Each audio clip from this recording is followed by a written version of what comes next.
Davos दौऱ्यानंतर मनपाच्या सत्ता स्थापनेला वेग. मुख्यमंत्र्यांच्या दावोस दौऱ्यानंतर महापालिकांमधील सत्ता स्थापनेला वेग आलाय. मुंबईसह अन्य महापालिकांमधील सत्ता वाटपासाठी मुख्यमंत्री देवेंद्र फडणवीस आणि उपमुख्यमंत्री एकनाथ शिंदे यांच्यात आज किंवा उद्या बैठक होणार. भिवंडीत काँग्रेस, राष्ट्रवादी शरद पवार पक्ष आणि समाजवादी पार्टी एकत्र येत सेक्युलर फ्रंटची स्थापना केली आहे. त्यामुळे भिवंडी पालिकेवर काँग्रेस पक्षाचा महापौर बसवण्याचा मार्ग सुकर झालाय. भिवंडीत अज्ञातस्थळी झालेल्या बैठकीत सेक्युलर फ्रंटची स्थापना करण्यात आली आणि या फ्रंटचे अध्यक्ष काँग्रेस अध्यक्ष रशीद ताहीर असणार आहेत. मुंबई महापालिका निवडणुकीचा निकाल जाहीर झाल्यानंतर महायुतीमधील धुसफूस उघड होऊ लागली. भाजपला स्पष्ट बहुमत मिळालं असलं तरी काही माजी नगरसेवकांना या निवडणुकीत अगदी थोडक्यात पराभव पत्करावा लागला. विजयाची खात्री असलेल्या तब्बल 11 प्रभागांमध्ये भाजप उमेदवारांच्या पदरी पराभव पडल्यामुळे भाजपच्या जागा कमी झाल्या. मुंबईत भाजप शिवसेना नगरसेवकांच्या गटांची विभागीय आयुक्तांकडे अद्याप नोंदणी झालेली नाहीये. या संदर्भात मुंबई भाजप अध्यक्ष अमित साटम आणि शिवसेना माजी खासदार राहुल शेवाळे यांच्यात चर्चा झाली आहे. सत्ता वाटपाचे सूत्र ठरल्यावर येत्या मंगळवारी बुधवारी गटनोंदणी होईल असं भाजपच्या ज्येष्ठ नेत्यांनी सांगितलं.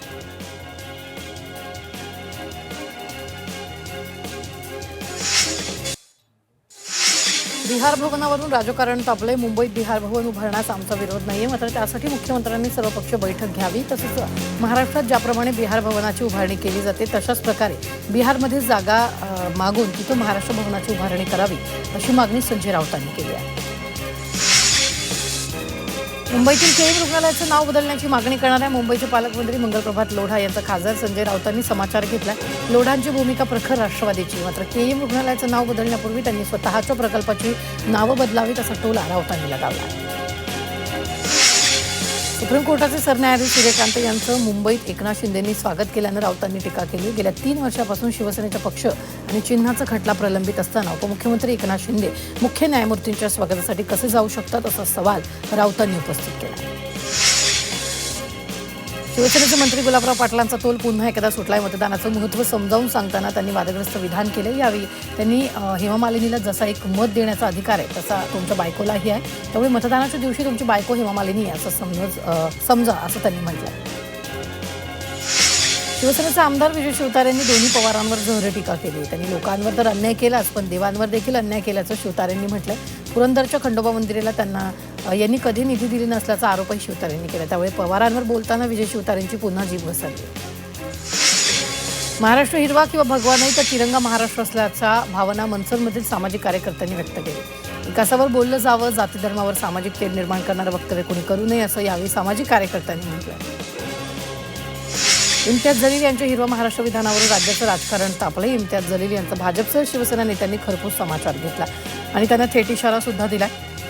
इम्तियाज जलील यांनी राज्यातील वातावरण बिघडवू नये, अन्यथा जसंच तसं उत्तर दिलं जाईल असं सांगत भाजप नेत्यांनी त्यांना ठणकावलंय. मुंबईत महायुतीचाच महापौर होणार असं वक्तव्य शिवसेनेच्या ज्योती वाघमारे यांनी केलंय. तर महायुतीसाठी एकनाथ शिंदेंनी फार कष्ट घेतले, त्यामुळे महायुतीचा महापौर बसेल या भूमिकेवर आम्ही ठाम असल्याचं ज्योती वाघमारे यांनी म्हटलं. भिवंडी महानगरपालिका निवडणुकीनंतर महापौर पदाच्या निवडीसाठी राजकीय हालचालींना वेग आला. भिवंडीच्या महापौर पदावर काँग्रेसनं दावा केला. भिवंडीत काँग्रेसचे 30 नगरसेवक निवडून आले. मुंबई महापालिका निवडणुकीच्या प्रशिक्षणासाठी 4,521 कर्मचारी गैरहजर राहिले. या कर्मचाऱ्यांना पोलीस कारवाईसोबत 500 रुपयांच्या आर्थिक दंडाला सामोरं जावं लागणार आहे. महापालिका प्रशासनाकडून पोलिसी कारवाई संदर्भात सूचना देण्यात आल्या. कल्याण डोंबिवली महापालिका निवडणुकीच्या कामासाठी महापालिकेने 7,000 कर्मचाऱ्यांची नियुक्ती केली होती. या कर्मचाऱ्यांना निवडणुकीच्या कामासाठी हजर राहण्याचे आदेश बजावले. ज्या कर्मचाऱ्यांनी निवडणुकीच्या कामाला दांडी मारली त्या कर्मचाऱ्यांवर कारवाई करण्यात आली आहे. पनवेल महापालिकेत महापौर आणि उपमहापौर निवडीसाठी हालचालींना वेग आलाय. कोकण विभागीय आयुक्त डॉ. विजय सूर्यवंशी यांच्या आदेशानुसार 10 फेब्रुवारी रोजी महापौर निवडीसाठी विशेष सभा आयोजित करण्यात आली.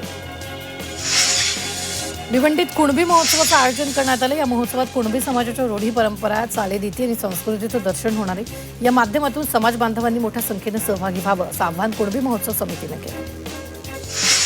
घाऊक बाजारात आवक वाढल्यानं टोमॅटो, शेवग्यासह लसूण, बटाटा फळभाज्यांच्या दरात घट झाली आहे. काकडीच्या दरात वाढ झाली असून अन्य फळभाज्यांचे दर स्थिर असल्याची माहिती व्यापाऱ्यांनी दिली आहे. महाराष्ट्रातील तूर उत्पादक शेतकऱ्यांसाठी हितासाठी केंद्र सरकारने एक महत्त्वपूर्ण पाऊल उचलले. राज्यातील 3.37 लाख मेट्रिक टन तूर खरेदीसाठी केंद्रीय कृषी आणि शेतकरी कल्याण मंत्री शिवराजसिंह चौहान यांनी मंजुरी दिली. याचा लाभ राज्यातील लाखो शेतकऱ्यांना मिळणार आहे.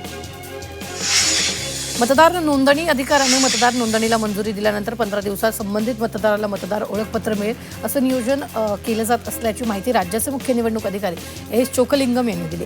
मतदार यादीतील समान छायाचित्र असलेले मतदार शोधण्याचं काम प्रगतीपथावर असल्याचं त्यांनी सूचित केलं.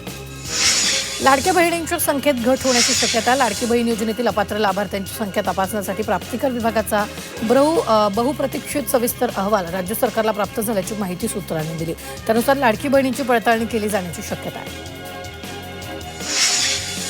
गोरेगावातील पत्राचाळ पुनर्विकास प्रकल्पाअंतर्गत म्हाडाच्या मुंबई मंडळाला गृहनिर्मितीसाठी काही भूखंड उपलब्ध झालेत. त्यापैकी 4 भूखंडावरील घरांच्या प्रत्यक्ष कामाला लवकरच सुरुवात होईल, तर 2 भूखंडावरील गृहनिर्मितीचा प्रस्ताव राज्य सरकारच्या मान्यतेच्या प्रतीक्षेत आहे. कल्याण रेल्वे स्थानकात रेल्वे कर्मचाऱ्यांनी प्रवाशाची रोख रक्कम आणि 4 लाखांचे दागिने असलेली हरवलेली बॅग शोधून सुरक्षितपणे परत केली. मध्य रेल्वेच्या कर्मचाऱ्यांनी प्रामाणिकपणानं प्रवाशाची हरवलेली बॅग परत केली. पथकानं दाखवलेल्या प्रामाणिकपणाबद्दल मध्य रेल्वे प्रशासनाकडून कौतुक करण्यात आलं. रबादेवी येथील ब्रिटिशकालीन एल्फिन्स्टन पुलाच्या पाडकामासाठी मध्य रेल्वेची वाहतूक 12 तास बंद ठेवण्याच्या हालचाली सुरू झाल्यात. पुलाचा सांगाडा हटवण्यासाठी सर्वात मोठ्या ब्लॉकबाबत लवकरच अंतिम निर्णय घेतला जाणार आहे. केंद्रीय मोटार वाहनाच्या नवीन कायद्यानुसार आता 1 वर्षात 5 वेळा वाहतूक नियमांचं उल्लंघन केल्यास वाहनाचं रजिस्ट्रेशन रद्द आणि ड्रायव्हिंग लायसन्स कायमचं रद्द करण्याचा निर्णय घेतलाय.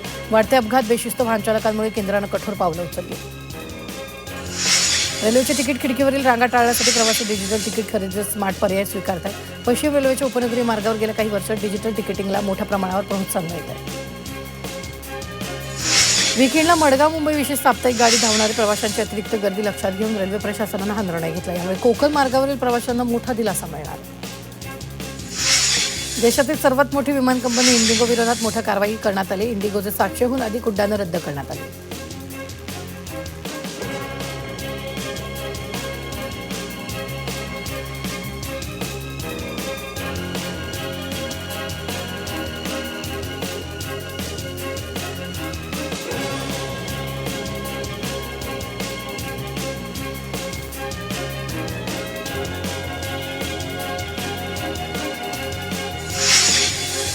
राज्यातील धरणांच्या सुरक्षेसाठी मोठा आणि महत्त्वाचा निर्णय घेण्यात आला आहे. धरण सुरक्षा कायद्यानुसार राज्यातील सर्व धरणांचे व्यापक सुरक्षा मूल्यांकन करण्यात येणार आहे.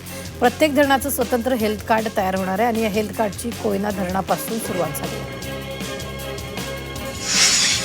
1945 ते 2017 या काळात जगभरात 2,500हून अणु चाचण्या करण्यात आल्यात. या चाचण्यांच्या परिणामामुळे कर्करोग आणि इतर आजारांमुळे जगात 40 लाख जणांचा अकाली मृत्यू झाला आहे. रेन्पी या मानवतावादी संस्थेच्या नव्या अहवालात ही माहिती देण्यात आली.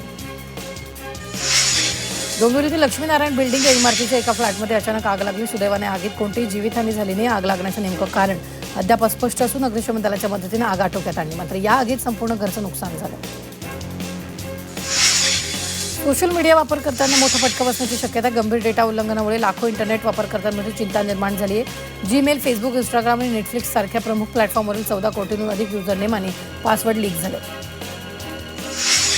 कल्याण पूर्वेतील कोळशीवाडी परिसरात भांडी खरेदीवरून दुकानदार आणि ग्राहकांमध्ये वाद निर्माण झाला. तर दर महाग सांगितल्यानं ग्राहक बाहेर पडताच अपशब्द आणि मारहाणीचा प्रयत्न झाल्याचा आरोप करण्यात आला.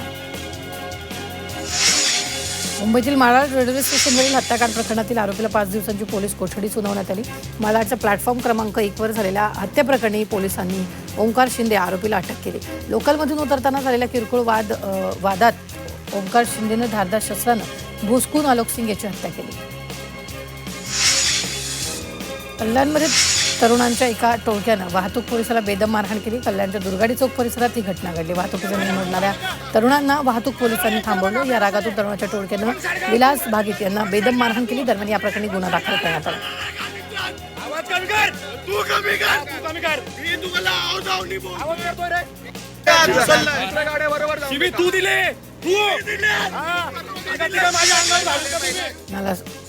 नालासोपारात जन्मदात्या आईनं मुलीची हत्या केली आहे. किरकोळ वादातून 15 वर्षीय मुलीची हत्या करण्यात आली आहे. डोक्यात खलबत्ता घालून मुलीला संपवण्यात आलेले. तुळींज पोलिसांनी आरोपी आईला अटक केली.